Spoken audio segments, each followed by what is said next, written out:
कितने लोग अब मेरी इस बात से सहमत हैं कि गार्डनिंग के बजट को आप बहुत कम कर सकते हैं थोड़ा सा दिमाग लगाकर, और खाद कम से कम क्वांटिटी में बाहर से ख़रीदकर, पौधे फ्री में बनाकर, बीज फ्री में बनाकर, सिर्फ आपको एक बार बीज ख़रीदना पड़ेगा।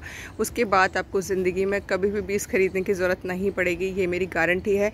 लेकिन आपको कुछ ट्रिक्स अपनानी पड़ेंगी और उन ट्रिक्स को फॉलो करके आप अपनी पूरी ज़िंदगी उन्हीं बीजों को मल्टीप्लाई करके आप गार्डनिंग कर सकते हैं। अब मैं आपको उसके लाइव एग्जांपल देती हूँ, क्योंकि मैं जो भी चीज़ बताती हूँ वो अपने एक्सपीरियंस से बताती हूँ और 100% उनके रिजल्ट्स होते हैं। ये आप जो फॉलो कर रहे हैं उनको पता है।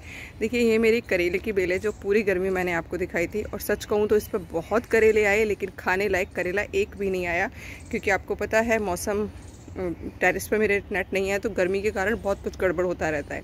लेकिन अभी आप देख पा रहे होंगे इस पर करेले बन रहे हैं, और बेल बिल्कुल ख़राब है। ये बेल मैं उखाड़ चुकी थी, लेकिन नीचे से एक ब्रांच निकली और उस ब्रांच पर तकरीबन 4 करेले अभी आ रहे हैं, देखिए।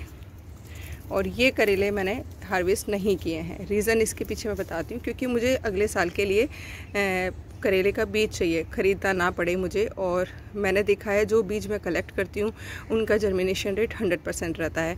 तो इसको बस मैं थोड़ा सा पकने दूँगी, पकने के बाद इसको हार्वेस्ट कर लूँगी, और इसके अंदर से जो बीज निकलेंगे उनको मैं सुखाकर अगले साल के लिए रख लूँगी। कई लोग पूछते हैं मैम बीजों को रखा कैसे जाता है, तो देखिए मैं क्या करती हूँ, पहले इनको अच्छे से छाँव में सुखाती हूँ।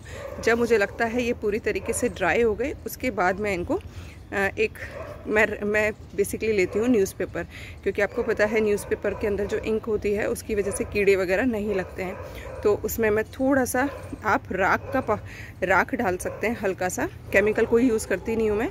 राख डाल के आप उन बीजों को सुरक्षित तरीके से किसी भी एयर टाइट पॉलीथीन में या किसी कंटेनर में आप भर के अगले साल के लिए रख सकते हैं। और ये सेम तरीका मैं सभी फूलों वाले पौधों के लिए भी अपनाती हूँ। तो देखिए, ये मेरे लास्ट ईयर के ही पौधे हैं, ये तो पौधे ही हैं जो बचा के मैंने रखे हुए थे, और अब देखिए इनका सीज़न आते ही इन पर फूल आने लगे हैं। और ये देखिए 100% जर्मिनेशन रेट रहा है, क्योंकि मैं बीज बोते टाइम और बीज कलेक्ट करते टाइम एक पर्टिकुलर टाइम सेट मतलब चूज़ करती हूँ वैदिक कृषि के अनुसार, क्योंकि मैं बहुत सारी प्रैक्टिसेस बिल्कुल नेचुरल जो कहते हैं प्राकृतिक खेती हुआ करती थी पहले वैदिक तरीके से, उसको मैं फॉलो कर रही हूँ, उसकी प्रैक्टिस कर रही हूँ। तो मैंने सीड सोइंग का टाइम मुझे जैसे पता चला कि आप पूर्णिमासी के आसपास करिए तो आपका जर्मिनेशन रेट बहुत अच्छा होगा, बशर्ते कि आपकी जो सीड है वो अच्छा होना चाहिए। आप देख ही पा रहे होंगे ये सीड्स मेरा ही कलेक्ट किया हुआ है, ये सारे सीड्स मेरे ही कलेक्ट किए हुए हैं, और आप रिजल्ट्स देखिए 100% हैं। कलेक्ट करने का टाइम मैं जो चूज़ करती हूँ वो करती हूँ अमावस, यानी जो नो मून लाइट अमावस का पता ही होगा आप, जो कृष्ण पक्ष की जो 15वां दिन जो होता है जिसमें कोई भी मून नहीं होता है आकाश में, उस टाइम पर मैं कलेक्ट करती हूँ, उसके आसपास कलेक्ट करती हूँ। मतलब साइंटिफिक रीज़न है कि पानी बिल्कुल धरती में नीचे होता है, जिसकी वजह से आपके सीड्स एकदम सेफ रहते हैं कलेक्ट करने के लिए। और अगर आप बुवाई का काम कर रहे हैं तो आप 12 यानी फुल मून लाइट जो होती है उससे 3-4 दिन पहले अगर सोइंग करेंगे तो आपके रिजल्ट्स बहुत अच्छे रहेंगे। साइंटिफिक रीज़न है कि पानी ऊपर की साइड आ रहा होता है तो आपको पॉट्स में पानी फिल करने की ज़रूरत नहीं होती है, और बहुत ही आसानी से जो है पानी का प्रेशर जो होता है ऊपर सीड को जर्मिनेट होने में मदद कर देता है। और ये प्रैक्टिस मैं पिछले 2-2.5 साल से कर रही हूँ। मैं अपने अक्सर वीडियोस में आपके साथ मेंशन भी करती हूँ।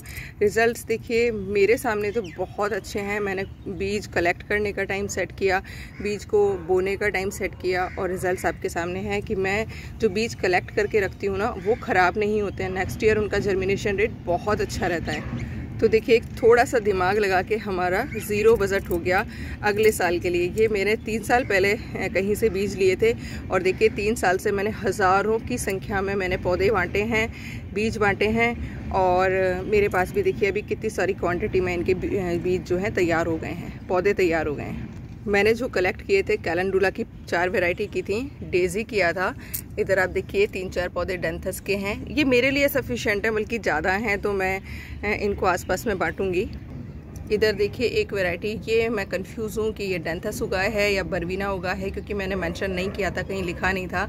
ये कैलेंडुला की हाइब्रिड वैरायटी है।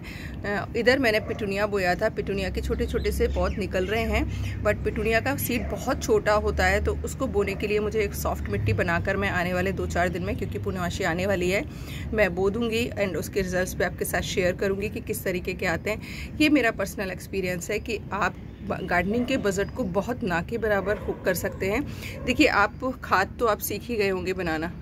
अगर आप मेरे वीडियोस फॉलो कर रहे हैं तो खाद तो देखिए खरीदने की ज़रूरत नहीं होगी, और पौधे भी आप इतनी आसानी से मल्टीप्लाई कर सकते हैं। मैंने एक भी पौधा अभी बीज से नहीं लगाया है। मैरीगोल्ड की जितनी भी वैरायटी उगी हैं लास्ट ईयर के पौधों से ही मैंने कटिंग तैयार की हैं, और रिजल्ट्स आपके सामने देखिए, कलियाँ बनने लगी हैं, फूल आने लगे हैं।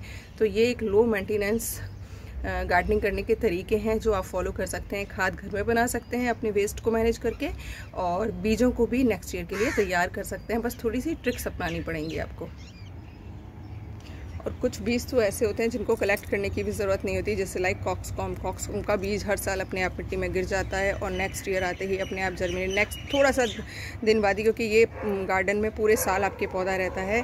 फूल इसमें सर्दियों में आते हैं और पूरे साल आपको कॉलियस की तरह कलर बिखेरता रहता है, तो इसके बीज तो गिरेंगे, वहीं के वहीं जर्मिनेट हो जाएंगे। और देखिए, एक और साइंस होता है पौधों का कि जब वो बीज बनाना शुरू करते हैं तो उनमें फूल आना कम हो जाते हैं, क्योंकि जो पौधा है अपनी सारी एनर्जी बीजों को बनाने में लगा देता है। तो आपको सीजनल प्लांट्स पे अगर बीज चाहिए तो आप पौधे को मरने के लिए तैयार कर दीजिए, बीज बन जाएगा, पौधा आपका धीरे धीरे ख़त्म हो जाएगा। लेकिन अगर आपको बीज नहीं चाहिए तो जो भी फूल खिल जाता है उसको हटाते रहिए, तो वो पूरा सीज़न आपका फूल देता रहेगा। अब आप देखिए, अपराजिता का सीज़न आ गया है डोरमेंसी में जाने का। अब इसकी सारी पत्तियां झड़ जाएंगी, तो अब जो आपकी फलियां बन रही हैं उनको बनने दीजिएगा। अगर आपको एक्सेस में चाहिए फलियां, बांटने के लिए चाहिए या अपने लिए चाहिए, नहीं तो आप सिर्फ 2-3 फलियां छोड़िए और बाकी के आप फूल हटाते रहिए, उनको हार्वेस्ट करके रखते रहिए, चाय वगैरह जो भी आप पीते हैं उसके लिए। और जब तक इसका सीज़न है तब तक इसमें फूल खिलते रहेंगे और आप उनको कलेक्ट करके रख सकते हैं। तो आई होप आपको मेरे गार्डनिंग के जो ट्रिक्स हैं समझ आ रही होंगी। आ रही हैं तो फॉलो ज़रूर करिएगा। मैं गारंटी दे सकती हूँ आपको कि उनको अगर आप फॉलो करेंगे तो डेफिनेटली आपका गार्डनिंग का जो बजट है वो बहुत ही कम होएगा। घर में कोई डांट भी नहीं लगाएगा आपको कि आप बहुत ज़्यादा खर्चा करते हैं गार्डनिंग में, क्योंकि आपके बीज फ्री के होंगे, आपकी खाद फ्री की होगी। पॉट्स भी आपको पता है, मैं बहुत तरीके बताती हूँ आप कैसे बना सकते हैं, तो सब कुछ फ्री का ही होगा, तो किसी को भी प्रॉब्लम नहीं होगी। और आप प्रकृति के लिए भी कुछ कर पाएंगे और अपने गार्डनिंग के जो शौक है उसको भी एंजॉय कर पाएंगे। और कोशिश करिएगा जितना देशी हो सके उतना देशी वैरायटी लगाएं। लो मेंटेनेंस है, नेक्स्ट ईयर के लिए सीड बहुत अच्छे से कलेक्ट होगा और आपके गार्डन में कलर तो बिखेरेगा, साथ ही साथ इनकी मेडिसिनल वैल्यूज़ भी होती हैं। Thank you for watching. Channel पर बने रहिएगा इसी तरीके के वीडियोज़ के लिए। सब्सक्राइब करना चाहें तो कर सकते हैं, आपकी मर्जी है। Thank you for watching.